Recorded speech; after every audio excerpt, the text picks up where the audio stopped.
My name is Will Mathers, and I used to believe in marriage the way some people believe in Santa Claus, with complete embarrassing faith that made everyone around me uncomfortable. At 41, I thought I had it figured out. Nice house in Millbrook Heights, decent job as an IT consultant, and a wife who looked like she stepped out of a lifestyle magazine. Claudia, everyone called her C, managed social media accounts for local businesses and had this way of making everything look perfect online. Perfect. That word should have been my first warning. I'm sitting in my home office on a Tuesday evening, debugging code for a client's inventory system, when I hear C's voice drifting up from the living room. She's talking louder than usual, and there's this theatrical quality to her tone that makes me pause. My wife has always been dramatic, but this sounds different, more performative. So anyway, girls, I have to tell you about my latest adventure, she's saying, and I can hear the smile in her voice.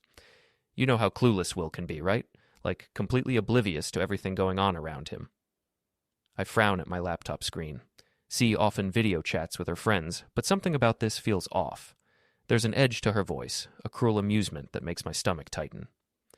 He actually thinks I've been working late all these nights, she continues, and I hear her laugh. Not the warm laugh I fell in love with, but something sharp and mocking. Meanwhile, Erik and I have been having the most incredible time. God, that man knows how to make a woman feel alive. Erik. The name hits me like a slap. Erik Brandt, the personal trainer at C's gym. The guy with the flashy red Mustang and the Instagram account full of shirtless selfies. The guy C mentioned way too often in casual conversation. I minimize my work screen and open a new browser window, navigating to Instagram. My hands are shaking slightly as I search for C's account. She has her main one, the professional one she uses for work, but I remember her mentioning a personal account for just friends. I've never seen it. It takes me 3 tries to find it, but there it is. A Claudia Lives Life. The profile is private, but the little red circle in the corner indicates she's live right now. And somehow, miraculously, I can see it. She must have forgotten to set the privacy settings properly. Before we dive deeper into this story, I have one small request. Please subscribe, drop a like, comment, and hit that hype button to boost this channel so more people can discover these incredible Reddit stories. The video quality is good. She's positioned herself in our living room, the expensive throw pillows I helped pick out arranged perfectly behind her. She looks beautiful, as always, her dark hair falling in waves over her shoulders, her makeup flawless even at 9 p.m. on a Tuesday. There are about 30 people watching, based on the viewer count in the corner. The best part, C is saying, leaning closer to the camera with a conspiratorial whisper, is that Will actually bought Erik's story about needing extra training sessions. Like, honey, the only thing getting a workout is Erik's stamina, if you know what I mean. The comments are flowing fast. Heart emojis, fire emojis, laughing faces.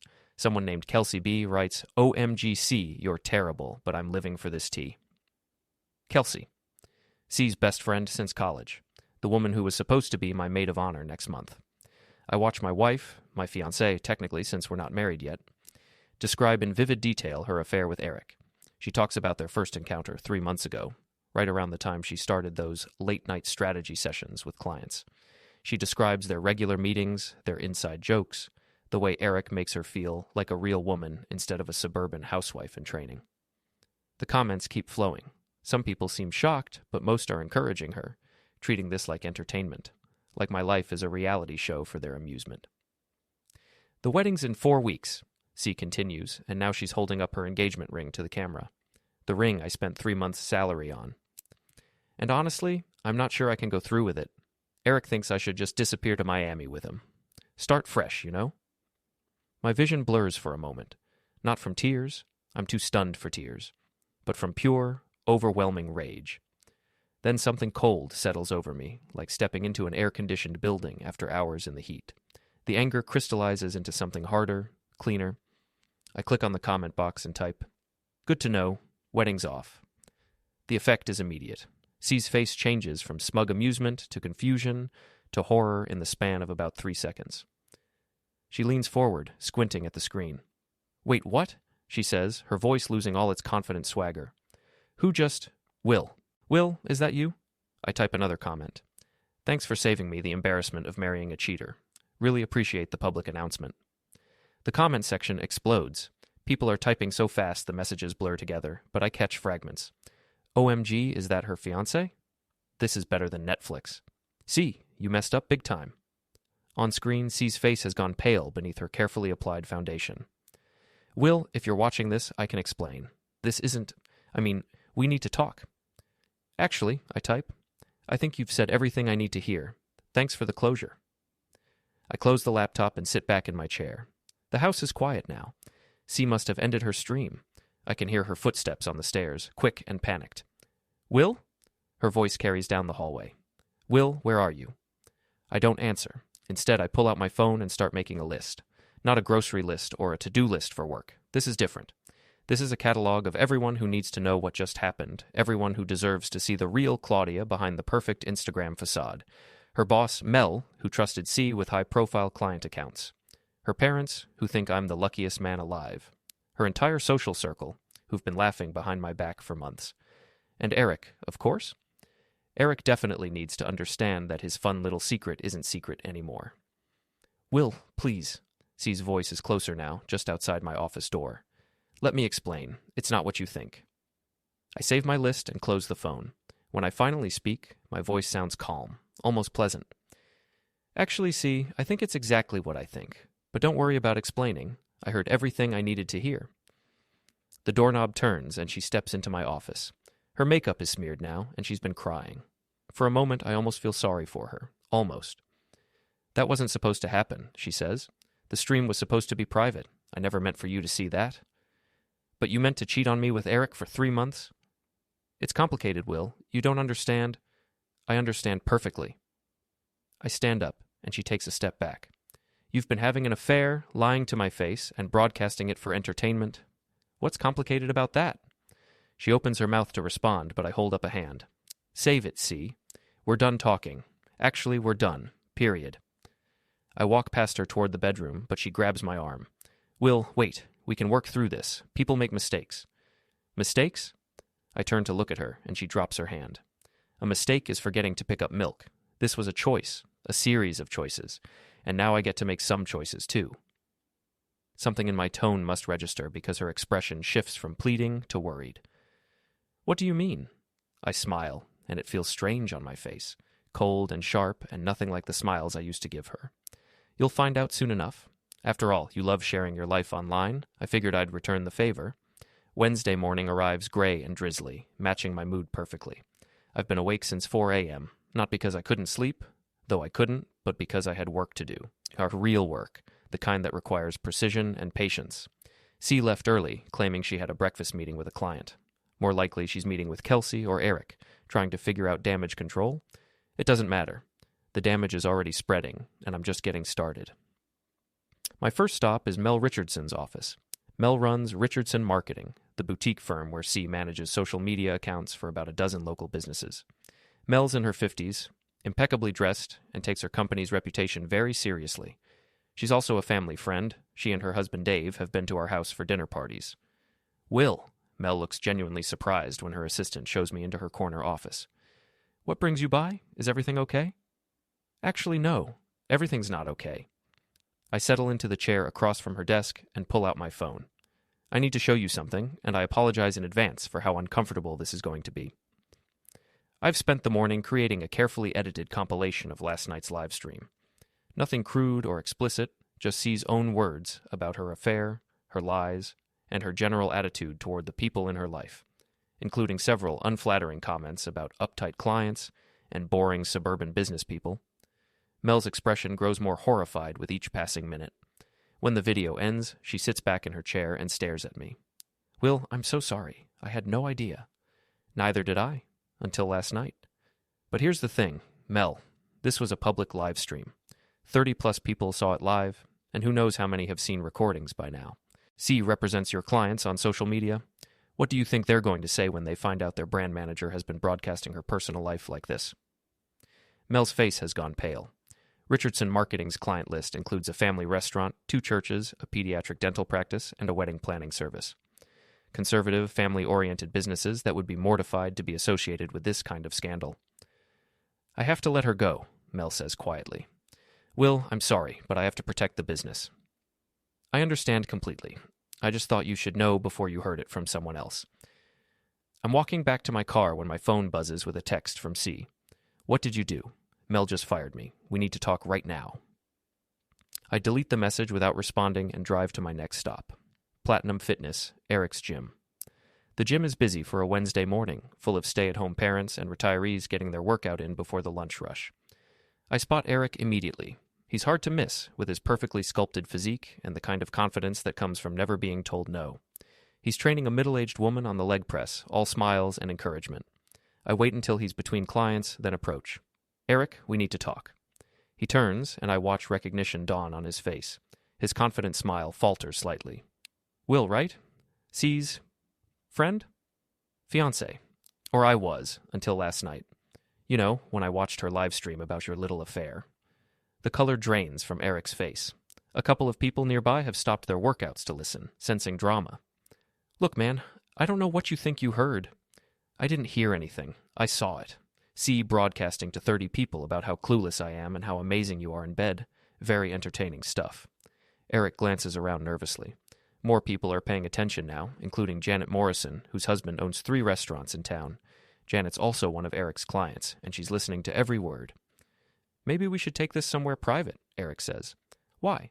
C didn't seem to think privacy was important. In fact, she seemed to think the whole thing was pretty funny. I pull out my phone and start playing the edited video, volume turned up just enough for nearby people to hear. Erik lunges for the phone, but I step back. Careful, Erik. Wouldn't want anyone to think you're violent. Bad for business. Turn that off, he hisses. In a minute. I want people to hear this part where C talks about how you two laugh about me behind my back, and this part where she mentions your plans to run away to Miami together. By now, we have an audience of about 15 people. I recognize several faces. Clients of Erik's, members of the gym's board, local business owners, the kind of people who talk, who spread gossip, who can make or break someone's reputation in a town like this. The video ends, and I put my phone away. Erik's face is red now. Whether from embarrassment or anger, I can't tell. You're pathetic, he says, but his voice lacks conviction. Coming here, making a scene. No wonder she what? Cheated on me? You're probably right. But here's the thing, Erik. She cheated on me with you. What makes you think she won't cheat on you with someone else? I lean closer, lowering my voice so only he can hear. And by the way, that red Mustang of yours, the one parked out front, you might want to check your tires before you drive anywhere. It's a bluff. I haven't touched his car. But the way his eyes widen tells me he's buying it. You're crazy, he says, but he's already moving toward the exit. Maybe. But I'm not the one who just lost half his clients because he couldn't keep his mouth shut about his affairs. I look around at the faces watching us. Janet Morrison is already pulling out her phone, probably texting her husband. Mrs. Chen from the dry cleaner is shaking her head in disgust. Tom Bradley, who runs the local hardware store, is staring at Erik like he's something unpleasant he stepped in. Have a great day, everyone, I say cheerfully and walk out. My phone is buzzing constantly now. Texts from C, missed calls, voicemails. I ignore them all and drive to my next destination, the Millbrook Community Center, where the monthly neighborhood association meeting is happening in 20 minutes. Mrs. Lang, our 70-something neighborhood busybody, is setting up folding chairs when I arrive. She's the kind of woman who knows everyone's business and isn't shy about sharing it. Will, how lovely to see you. I heard the most disturbing rumor about C this morning. Please tell me it's not true. What did you hear, Mrs. Lang? Well, Janet Morrison called me about something she saw at the gym, and then my daughter showed me something on Instagram. She trails off, looking uncomfortable. It's true, I say simply. All of it. C's been having an affair for months, and she decided to broadcast it online last night. The wedding's off. Mrs. Lang's eyes widen with a mixture of horror and excitement. This is the kind of gossip she lives for. Oh, Will, I'm so sorry. But honestly, I never trusted that girl. Too pretty, too perfect. There's always something hiding behind that kind of perfection. You're absolutely right, Mrs. Lang. I just wish I'd figured it out sooner. By the time the meeting starts, word has spread to most of the attendees. I sit in the back, accepting condolences and watching the whispered conversations ripple through the room. By tomorrow, everyone in Millbrook Heights will know what happened. C's carefully constructed image as the perfect fiancé is crumbling in real time. When I finally get home, C's car is in the driveway. I find her in the living room, pacing like a caged animal. Her perfect hair is disheveled, her makeup smeared. She looks like she's been crying for hours. There you are, she snaps when I walk in. Do you have any idea what you've done? Mel fired me. Erik won't answer his phone. People are staring at me everywhere I go. Sounds rough, I say, settling into my favorite chair. How was your day? Don't you dare act casual about this, Will. You've ruined my life. I ruined your life? That's interesting, because from where I'm sitting, you ruined your own life when you decided to cheat on me and then broadcast it to the world. That stream was supposed to be private, but it wasn't, was it? And even if it had been, you still would have been cheating on me. You still would have been lying to my face for months. She stops pacing and stares at me. You're different. You're not acting like yourself. Maybe this is myself. Maybe the old Will was just the version of me that believed in fairy tales and happy endings. But that Will is gone, see? You took care of that last night. We can fix this, she says, desperation creeping into her voice. People forget. Gossip dies down. We can postpone the wedding, go to counseling. There's no we anymore, see? There's you, dealing with the consequences of your choices, and there's me, making sure those consequences stick. Something in my tone must register because she takes a step back. What does that mean? I stand up, and she flinches slightly. Good. Let her be nervous. Let her wonder what's coming next. It means we're just getting started. You wanted to live your life publicly, see? You wanted everyone to see how clever and desirable you are. Well, congratulations. Now everyone gets to see all of it. I walk past her toward the stairs, but her voice stops me. Will, please. I made a mistake. People make mistakes. I turn back to look at her, and I let her see the cold fury in my eyes. You're right, C. People do make mistakes. And my mistake was trusting you. But don't worry, I won't make that mistake again. Thursday morning brings clarity in the form of a phone call from my lawyer, Janet Reeves. I've known Janet for years. She handled the legal work when I bought the house, and she's been my go-to for business contracts. More importantly, she's thorough, discreet, and absolutely ruthless when the situation calls for it. Will, I got your message. I'm sorry to hear about C, but I have to say, you've called at the right time. There are things we need to handle immediately. I'm sitting in my home office with the door locked. C left early again, probably to meet with Erik or to look for a new job. Either way, I have the house to myself and a clear agenda. What's the timeline, Janet? Well, the good news is that you're not married yet, so there's no divorce to worry about. The bad news is that you've been living together for 2 years, and she's on several accounts. We need to move fast before she tries to claim any kind of common law arrangement. What do you recommend? First, the house. It's in your name only, correct? Yes. I bought it before we got together. Good. But she's been living there, paying utilities, contributing to household expenses. Some. I paid the mortgage and most of the bills. She contributed maybe 20%. That's not enough to establish any real claim, especially given the circumstances. But we should document everything. Bank statements, utility bills, mortgage payments. I'll need copies of everything. I've already started gathering documents. Amazing how much clearer your thinking becomes when you're not clouded by trust and affection. What about the joint accounts? Those are trickier. You opened them together, so legally she has as much right to the money as you do. But given that she's been using those funds to finance her affair, restaurant bills, hotel rooms, gifts, we might be able to make a case for misuse of shared resources. She bought Erik an expensive watch last month, charged it to our joint credit card, said it was for a client appreciation gift. Perfect. Get me the receipts. And Will, you need to close those accounts today. Transfer your portion to individual accounts, cancel the credit cards, everything. Don't give her a chance to drain them out of spite. After I hang up with Janet, I call my sister Jenny. She lives in Chicago, works as a financial planner, and has never particularly liked C. Jenny's opinion was that C was too polished, like a car salesman, but she'd kept her concerns to herself out of respect for my happiness. Will, I was just thinking about calling you. Mom mentioned something about wedding planning, and I wanted to coordinate travel arrangements. Actually, Jen, there's not going to be a wedding. I explain the situation, playing her the edited video I've been showing around town. Jenny listens without interruption, though I can hear her sharp intake of breath at several points. Jesus, Will, I'm so sorry, but also, I'm not entirely surprised. What do you mean? Remember last Christmas when she came to visit? She spent the entire time on her phone, taking pictures of herself, posting everything online, and she kept making these little comments about how quaint my life was, how she could never live somewhere so boring. It was like she was performing even then. Why didn't you say anything? Because you seemed happy, and I thought maybe I was being judgmental. But Will, there was something else. That last night when you went to bed early because of your headache, she stayed up drinking wine and talking to someone on her phone. I couldn't hear much, but she was laughing and whispering, and it definitely wasn't a work call. The timeline fits. Last Christmas was right around when her late-night work sessions started becoming more frequent. Jen, I need a favor. Can you come down for a few days? I could use the support, and honestly, I might need a witness for some of what's about to happen. I'll drive down tomorrow. Will, are you okay? You sound different.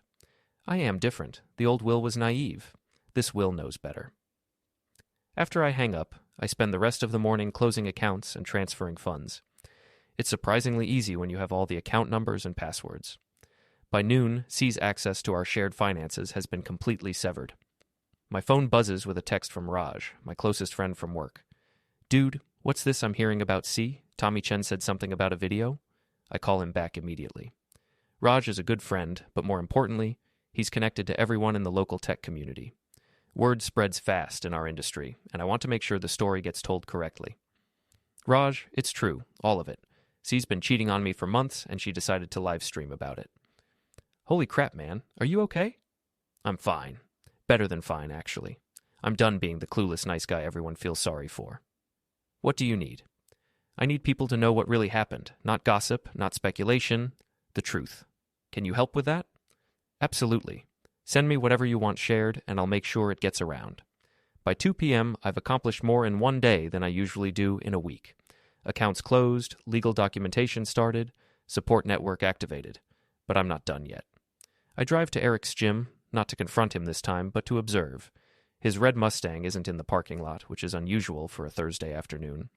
I check his Instagram. He hasn't posted anything since Tuesday, which is very unusual for someone who typically posts multiple times per day. Inside, I strike up a casual conversation with Marcus, one of the gym employees. Hey, is Erik around? I wanted to ask about personal training rates. Marcus looks uncomfortable. Erik's taking some time off. Personal issues. Oh, that's too bad. When do you think he'll be back? Honestly, I don't think he's coming back. There was some kind of incident yesterday, and management decided it was best if he took a permanent break. Interesting. Erik's reputation is already costing him professionally. I'm walking back to my car when I spot C's Honda pulling into the parking lot. She gets out, looking around nervously, then heads toward the gym entrance. I duck behind a pickup truck and watch. She's inside for about 10 minutes before coming back out, looking frustrated and upset.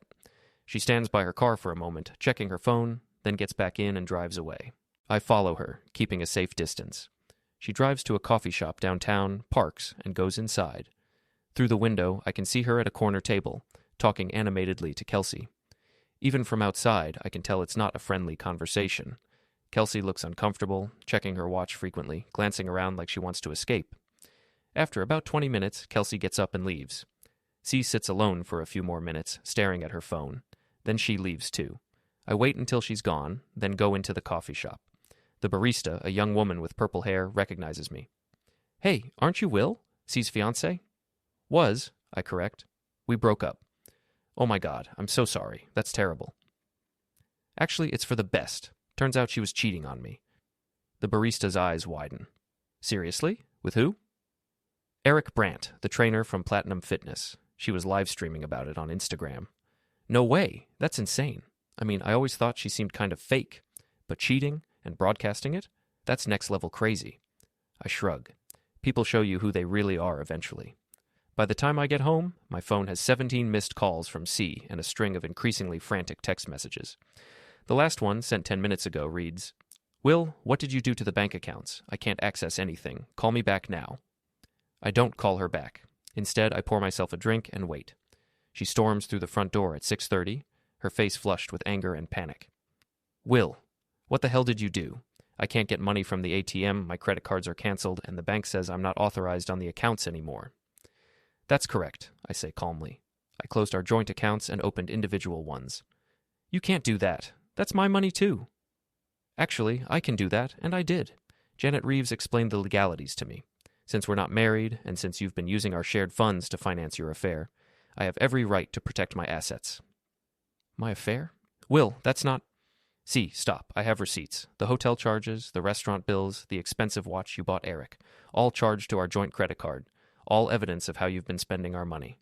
She stares at me, and I can see her calculating, trying to figure out her next move. This is temporary insanity, she says finally. You're hurt and angry, and you're not thinking clearly.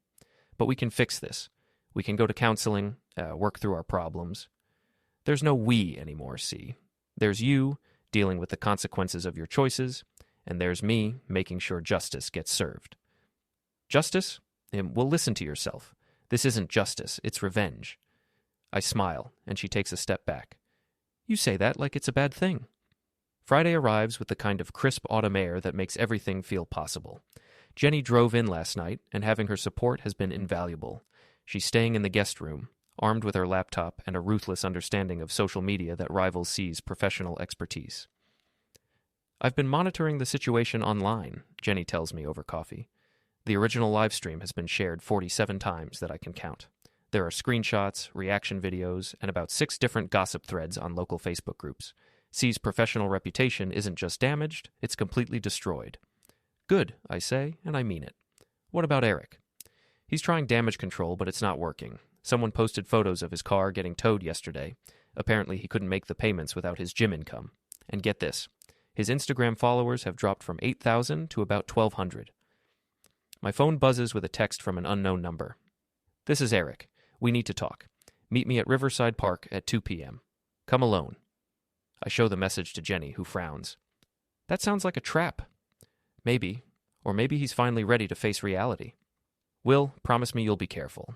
Desperate people do stupid things. Don't worry. I'm not the same trusting fool I was a week ago. At 2 p.m., I'm sitting on a bench by the river, watching Erik approach.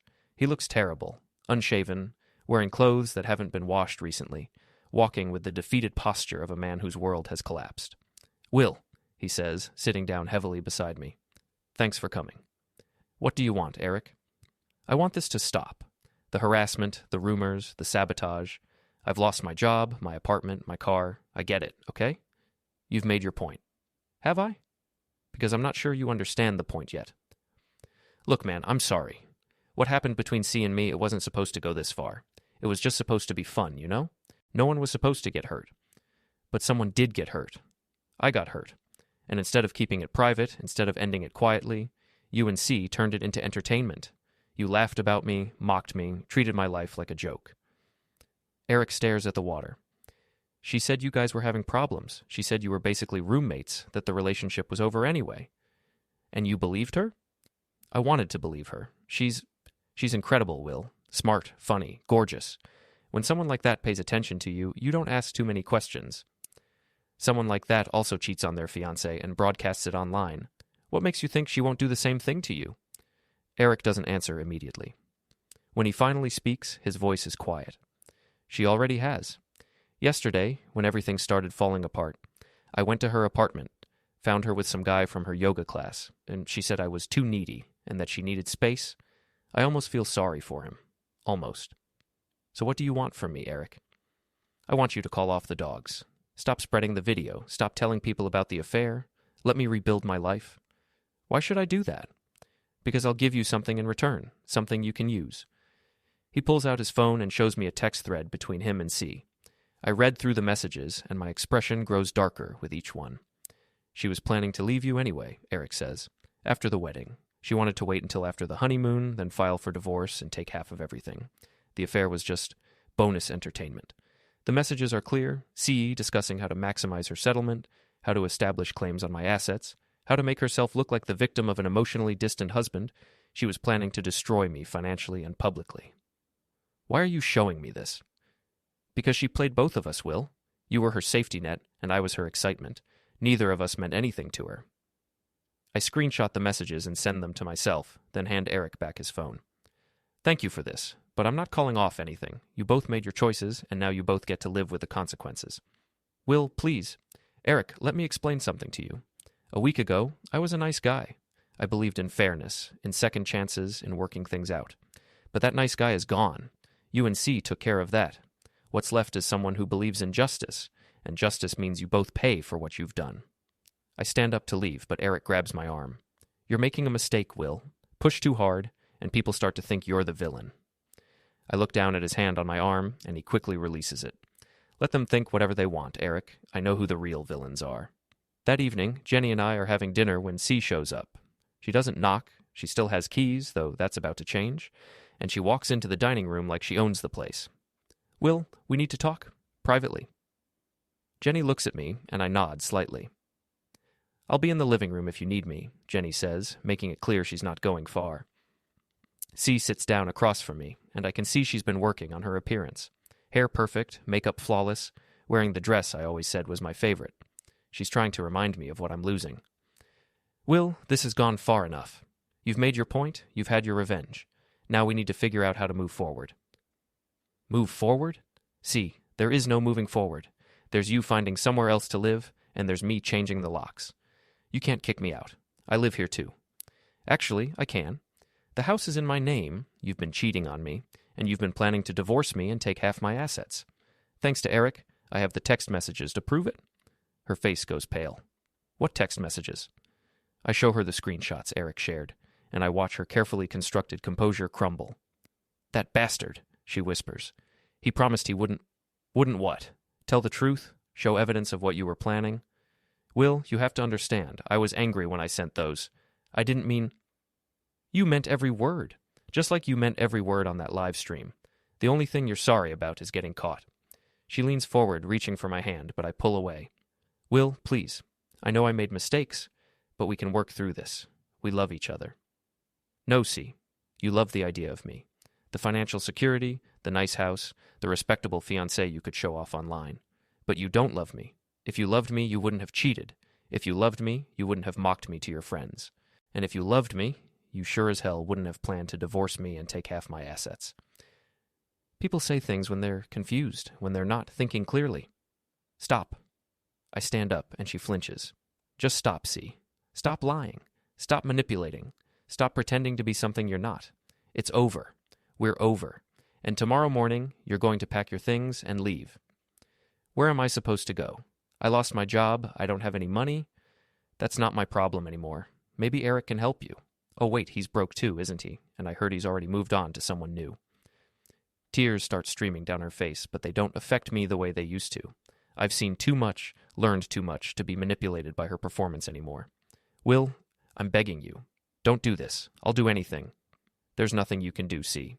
You showed me who you really are, and I believe you. Now I'm showing you who I really am. She stares at me, and for the first time since this whole thing started, I think she finally understands that her charm and manipulation aren't going to work. You've changed, she says quietly. You're not the man I fell in love with. You're right, I'm not. The man you fell in love with was naive enough to trust you. This man knows better. She stands up slowly, defeated. What about our friends? Our life together? All the plans we made? What friends, C? The ones who watched you mock me on your live stream? The ones who knew about your affair and said nothing? As for our plans, you made new plans with Erik, remember? Something about Miami? She doesn't answer. She just stands there for a moment, looking lost, then turns and walks toward the stairs. C, I call after her. She stops but doesn't turn around. You have until noon tomorrow. After that, I'm changing the locks and having anything you leave behind donated to charity. She nods once and continues up the stairs. I hear her bedroom door close, then the sound of drawers opening and closing.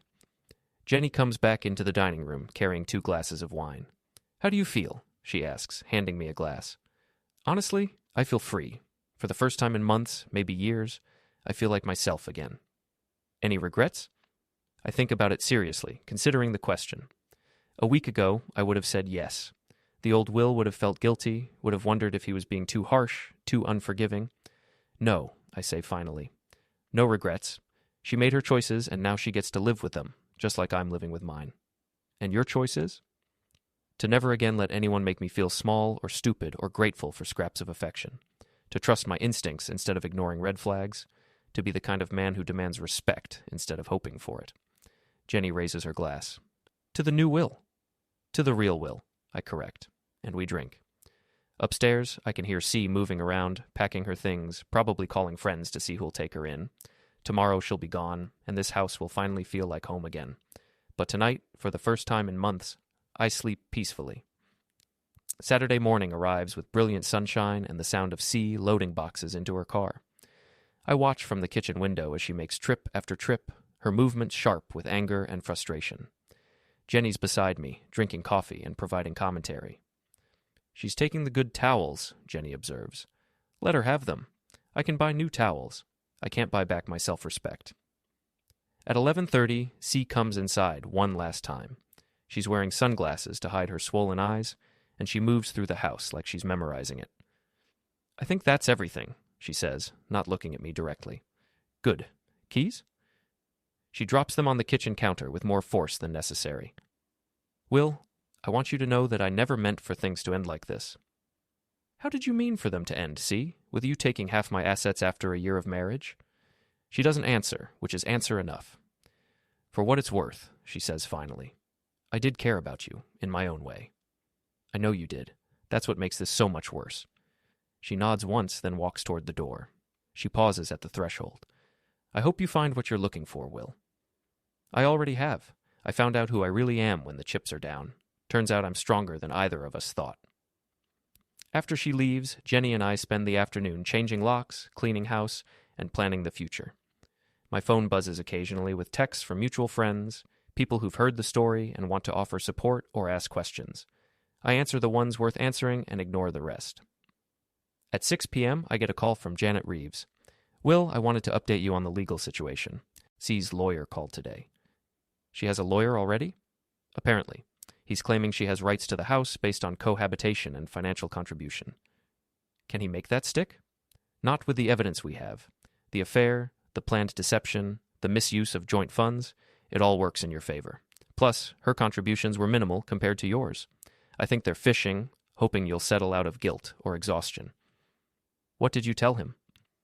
"I told him we'd see him in court if necessary, but that his client should be more worried about the potential charges for fraud and misrepresentation."